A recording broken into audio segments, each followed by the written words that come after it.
Students, आज हम चर्चा करेंगे सांप्रदायिकता के दुष्परिणाम पर और साथ ही सांप्रदायिकता निवारण के लिए जो प्रयत्न किए गए हैं उन प्रयत्नों के बारे में। पहले हम डिस्कस कर लें सांप्रदायिकता के दुष्परिणामों के बारे में। क्या क्या नुकसान है, क्या क्या हानि है सांप्रदायिकता से समाज को और देश को, इनके बारे में हम पहले चर्चा कर लें। इसमें सबसे पहला जो दुष्प्रभाव है वह है देशव्यापी दुष्प्रभाव। सांप्रदायिकता सदैव ही राष्ट्रीय एकता के मार्ग में बाधक रही है। विभिन्न संप्रदाय के लोगों में अलगाव के भाव पाए जाते हैं और वे कभी सारे देश को एकजुट बनाने एवं राष्ट्रीय उत्थान की बात नहीं सोचते। सांप्रदायिकता ने भावात्मक एकता के लिए भी खतरा उत्पन्न किया है और हिंदू व मुसलमानों में परस्पर मनमुटाव एवं विरोधी भाव पैदा किए हैं। जब जब भी सांप्रदायिकता नेताओं ने विश्वमन किया है, उसकी लहरें देश के कोने कोने तक पहुंची हैं। लोगों में तनाव एवं संघर्ष पैदा हुए हैं। विभाजन, घृणा एवं अविश्वास की भावना तीव्र हुई है और विभिन्न संप्रदाय के लोगों में परस्पर सहयोग एवं सहिष्णुता पैदा नहीं हो सकी और संपूर्ण देश एक राष्ट्रीय चरित्र के रूप में नहीं उभर सका तथा राष्ट्रीय जीवन में असुरक्षा उत्पन्न हुई। दूसरा जो दुष्प्रभाव है वह है तनाव एवं संघर्ष। सांप्रदायिकता के कारण विभिन्न संप्रदायों के बीच अविश्वास, घृणा, पूर्वाग्रह एवं संघर्ष पैदा हुए, जिसके परिणाम स्वरूप देश में आंतरिक कलह, उत्तेजना एवं हिंसा की आग भड़की और कई लोगों को आत्माहुति तक देनी पड़ी। तीसरा है जन धन की हानि। सांप्रदायिक दंगों एवं उपद्रवों के कारण हजारों लोगों की जान गई है। अनेक के साथ मारपीट एवं अनैतिक व्यवहार हुए हैं। मकान, दुकान, सरकारी कार्यालय, स्कूल भवन, रेल, डाकघर कार्यालय आदि में आग लगा दी गई, जिसके कारण अरबों रुपयों की संपत्ति नष्ट हुई और आर्थिक विकास अवरुद्ध हुआ है। ये जनधन की हानि है कि किस प्रकार से सांप्रदायिकता के कारण जनता की और धन की दोनों की ही हानि होती है। कई लोगों की जान चली जाती है। जो विभिन्न कार्यालय बनाए गए हैं उन कार्यालयों को जला दिया जाता है, जिसके परिणाम स्वरूप धन की भी हानि हमें देखने को मिलती है।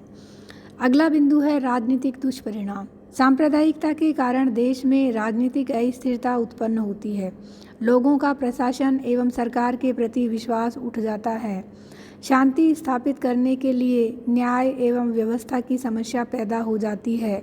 लोगों का जीवन खतरे में पड़ जाता है और उनमें असुरक्षा के भाव पैदा हो जाते हैं। नेक्स्ट बिंदु है आर्थिक विकास में बाधक।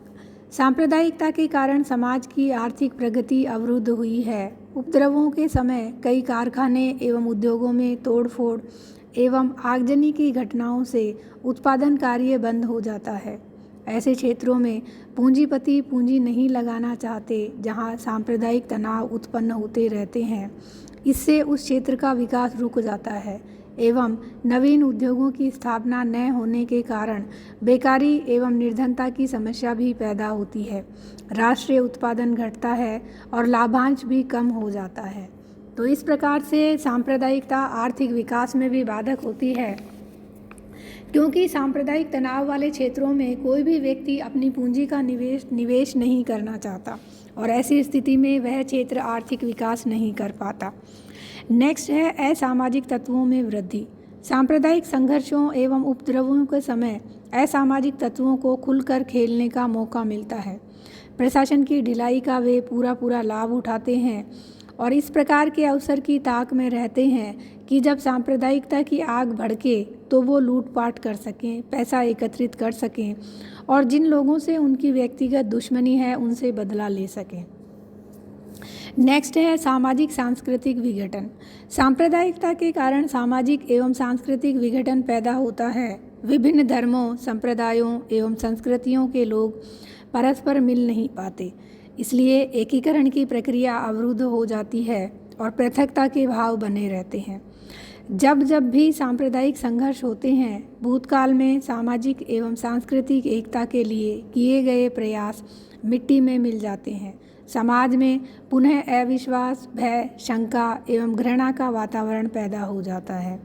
इस प्रकार से सांप्रदायिकता समाज को विघटित करती है, संस्कृति को विघटित करती है, क्योंकि प्रत्येक व्यक्ति एक अविश्वास और भय के वातावरण में जीवन व्यतीत करता है और इस प्रकार के वातावरण में सामाजिक और सांस्कृतिक विघटन होना स्वाभाविक है।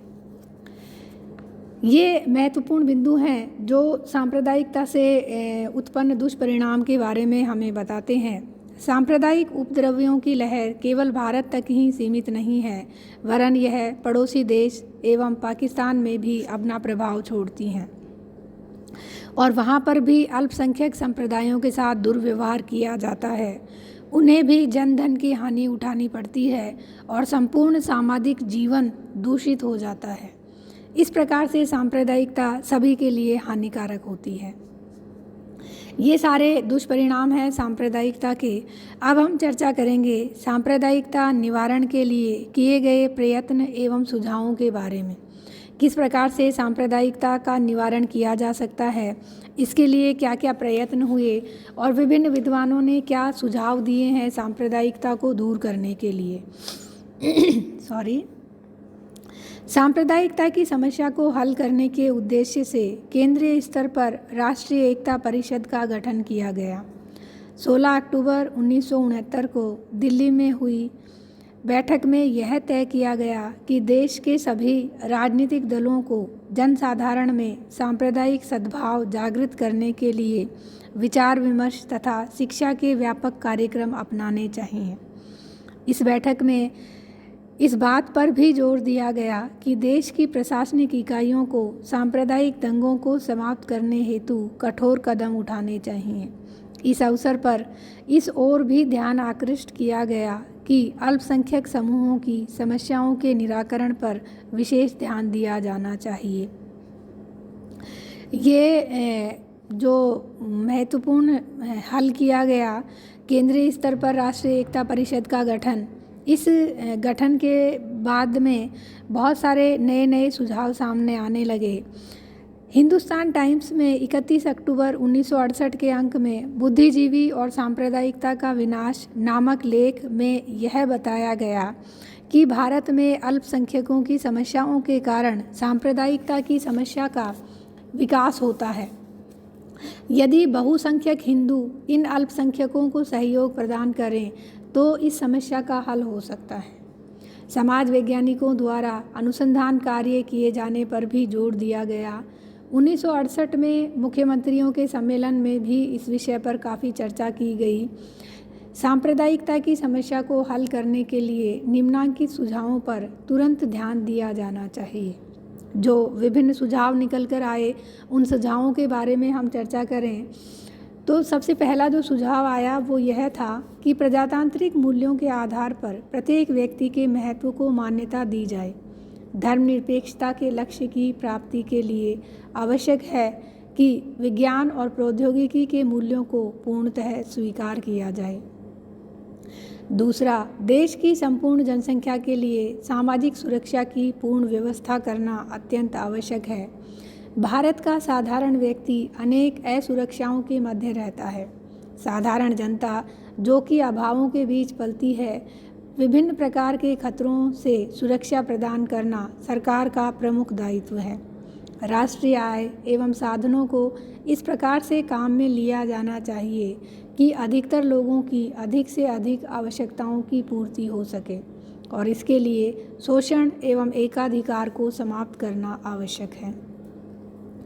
तीसरा, किसी भी राजनीतिक दल एवं संगठन को धार्मिक आधार पर घृणा एवं वैमनस्य फैलाने की स्वतंत्रता नहीं दी जानी चाहिए। ऐसा करने वालों के विरुद्ध सरकार को कड़ी कार्यवाही करनी चाहिए तथा इस प्रकार के संगठनों पर रोक लगा दी जानी चाहिए। चौथा, अनिवार्य शिक्षा द्वारा लोगों में ज्ञान की ज्योति जलाई जाए। शिक्षा का पाठ्यक्रम इस प्रकार का हो जो पारस्परिक सद्भाव, राष्ट्रीय चरित्र एवं एकीकरण को बढ़ावा दे। इसके लिए राष्ट्रीय स्तर पर शिक्षा की नीति तैयार करनी चाहिए। नेक्स्ट जो सुझाव आया वह था प्रशासनिक जो शिथिलता है उसको समाप्त किया जाए एवं सांप्रदायिक तनाव पैदा करने वालों के विरुद्ध कठोर कार्यवाही की जाए। अगला है सांप्रदायिकता को समाप्त करने के लिए यह आवश्यक है कि ग्राम स्तर से लेकर राष्ट्रीय स्तर तक के नेता समाज और देश के हितों को प्रधानता देते हुए प्रगतिशील दृष्टिकोण अपनाएं।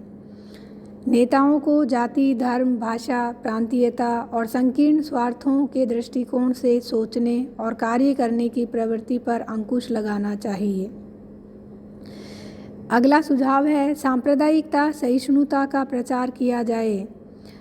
सांप्रदायिक सहिष्णुता का प्रचार किया जाए। विभिन्न संप्रदायों के त्योहार और उत्सव को सामूहिक रूप से राष्ट्रीय स्तर पर मनाया जाए। उन्हें परस्पर संपर्क में आने का अधिकाधिक अवसर प्रदान किया जाए जिससे वे एक दूसरे को समझ सकें। पारस्परिक सद्भाव पैदा होगा और शांति बनी रहेगी। नेक्स्ट है सांप्रदायिकता की समस्या के निवारण के लिए चलचित्र, रेडियो, टेलीविज़न, पत्र पत्रिकाओं के माध्यम से सांप्रदायिक एकता एवं सद्भाव का प्रचार प्रसार किया जाना चाहिए। अगला बिंदु है सांप्रदायिक सद्भाव पैदा करने में स्त्रियों का विशेष योगदान हो सकता है, अतः उन्हें शिक्षित कर राष्ट्रीय हित एवं सामाजिक सुधारों के प्रति जागरूक बनाया जाए।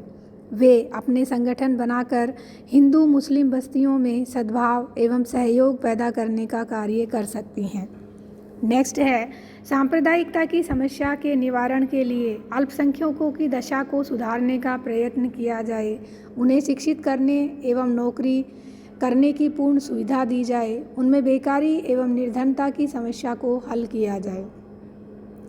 नेक्स्ट है सामाजिक तत्व एवं राजनीतिक स्वार्थी समूहों से सख्ती से निपटा जाए। अगला है लोगों को नैतिक शिक्षा प्रदान की जाए।